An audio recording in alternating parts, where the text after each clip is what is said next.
Nakipagsapalaran ako sa ibang bansa para sa kanila. Tiniis ang gutom, ang hirap at pangungulila.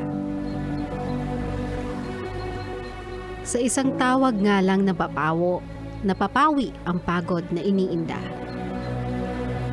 Sa mga larawan ng tagumpay ko na lang binabawi ang pagkamis sa kanila.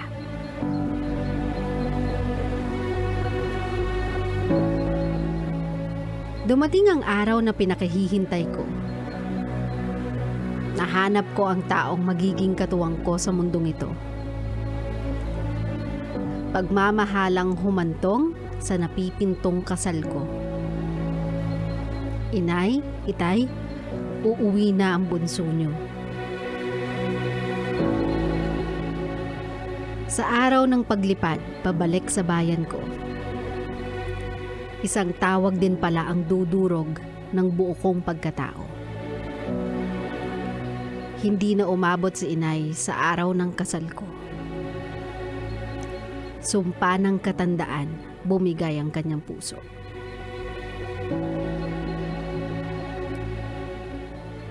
Ako si Paulo, napipintusa ng ikasal. Pero ang masayang araw ay nabalot ng lungkot nang di ko man lang nakamit ang huling sayaw kasama si inay.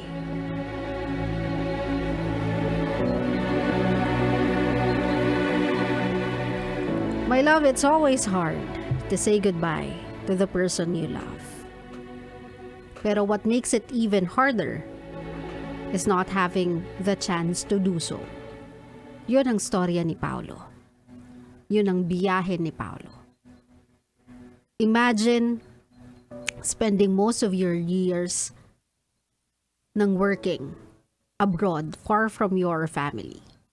Just because gusto mo silang bigyan ng mas magandang buhay. Gusto mo silang bigyan ng mas magandang bukas.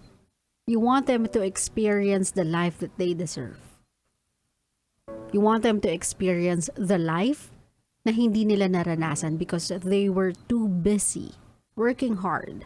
So you'll get a chance for a better life. So nung nagkaroon ka ng pagkakataon to return the favor, to give them what they gave you, a better life, you jumped on it without thinking twice. Tiniis mo lahat. Pagod, hirap, pangungulila, being away from them. And once na ginusto mo nang i-celebrate sa kanila yung biggest milestone in your life, destiny has a different plan for you. Sa mga kabisyo natin that did not get the chance to say goodbye to the people they love, please don't ever think they don't know just how important they are to you. Please don't think na there could have been something na nagawa mo pa to alter what already happened. No matter how tragic life may be, I do believe that things do happen for a reason. At yung mga nawawala na kasama natin ay na-fulfill na yung purpose nila on earth. Please know that wherever they may be, especially your mom, Paulo, your mom is very proud of you. Prove to her that she raised a great man, that you'll take care of your own family the same way she and your father took care of yours. Wala nang mas magandang balik sa mga magulang kung di makita ang anak nila na successful, happy, and loved. Please know that even when hindi mo nasabi sa kanya yung mga katagang gusto mong sabihin, hindi mo na-fulfill yung huling sayaw para sa kanya.